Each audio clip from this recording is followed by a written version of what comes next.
2016, I wasn't sure I wanted to do music anymore, honestly. But after sitting at home for like 6 months, I was going through some old stuff on my computer, and I found some old song ideas that I'd written for Train, but they never took. They never got used.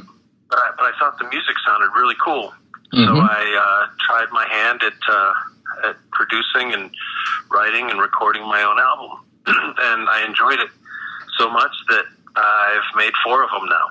I think I keep getting better at it. For 22 years being in Train, it was, a democratic writing situation for like the first 4 or 5 albums.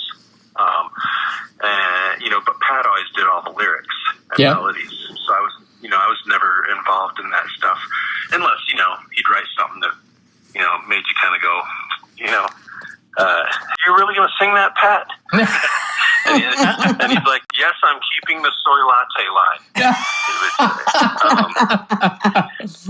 And he did. It's probably a good thing because I got a Grammy for that one. Yeah. There you go. Yeah, so after that, I stopped commenting on his lyrics. Did you ever comment on the Untrimmed Chest lyric? Yes. I mean, all that stuff. Even later, like the Remember Winger line in a song off the San Francisco album. And the Patrick Swayze and the Manese, all that stuff I commented on. But it kind of got to be a little bit of his thing. And I think it even started way back with Meet Virginia with the Mama Wrestles Alligators, Right. It's just the quirky lyric kind of became his thing, and he's still incorporating it in the new stuff that I've heard. It worked for us. So yeah, when I got out of the band, I was ready to not be democratic about things and just do everything myself at my own pace. I mean, I've got 2 little kids at home. Yeah. So when I write and record, I do it all at my own pace when I feel like doing it.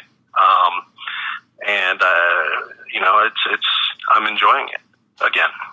Yeah. So you have 2 young daughters at home where you also have your home studio. Well, I have 2 setups because my daughters here at home are 4 and 6. Yep. And I do have a studio set up here. But I don't do any of my like singing and microphone recording here. I do all my programming, and I'll program keyboards and drums. But then we have another house, a lake house that's about an hour and a half away from here, and I'll be heading there tomorrow. I go there a few days a week, and I have a second studio set up that's almost identical to the one I have at home, and that's where I can go and sing and not have my 4-year-old run in and start banging on the piano while I'm in the middle of the vocal. But it's and it's nice in the summertime. They'll come out to the lake house, and stay for a day and a night, and we'll go out on the boat and do like a real lake house experience with the family and grill out and all that stuff. And then they'll leave, and I'll stay for a couple extra days and make some music. It's a nice life. And then you're doing your roughs, your demos on that, and then...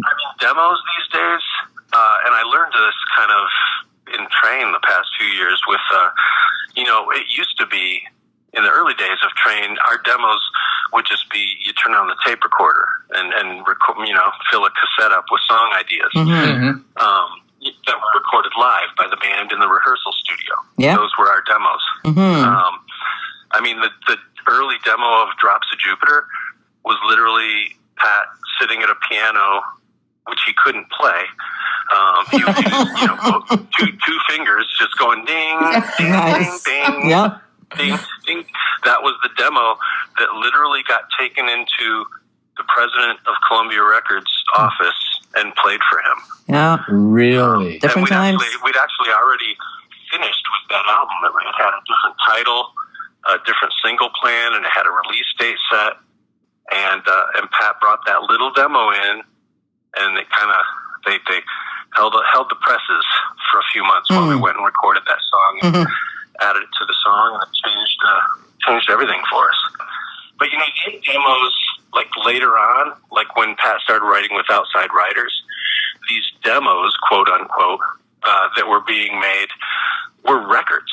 I mean, they were coming in they were fully producing stuff in professional home studios while they were writing, and most of those vocals, a lot of them were kept, and a lot of the programmed stuff was kept, and then me and Scott would just go in and replay guitars and drums in the studio to make it kind of sound like a train record. Right. But when I'm making demos, they're not really demos.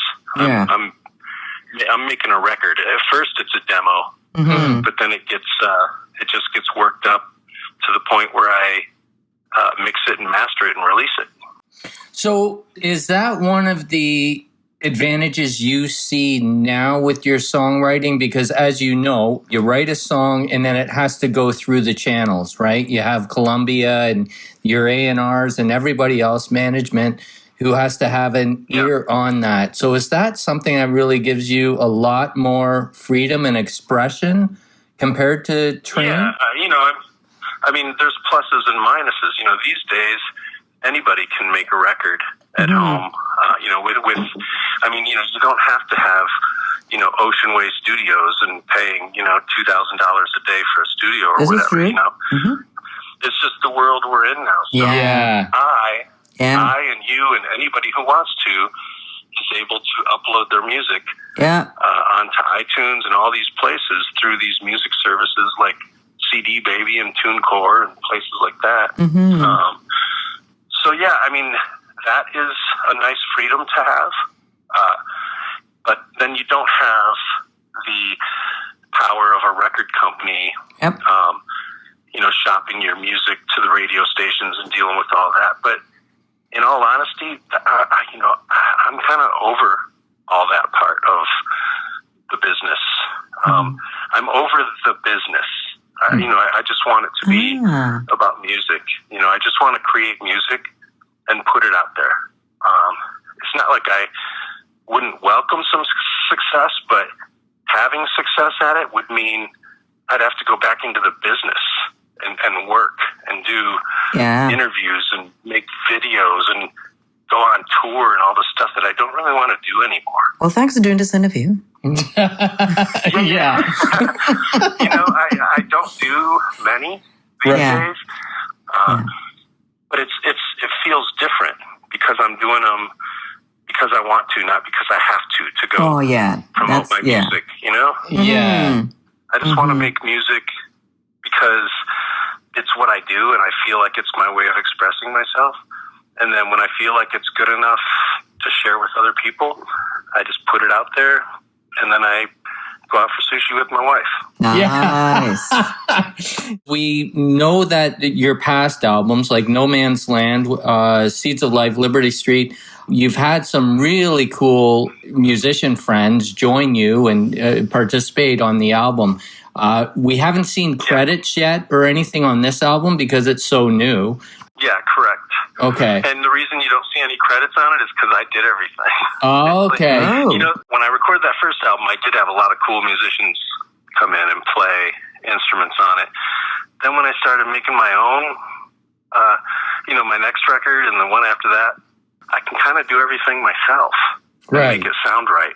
And, even on that first album, the people that I would hire to bring in, I wanted them to play the parts just as I had written them, because everything went together how it was supposed to go. And it sucks for them because I'm taking away part of their freedom to add creativity to the situation, by saying just play this, And then, as I started making more records, by the time I got to this record, it's like, well, I'm programming these drums exactly how I want them to be played, and they sound exactly how I want them to sound. So why have somebody come in and try and recreate what's already kind of done? Yeah. And what works for you? Yeah.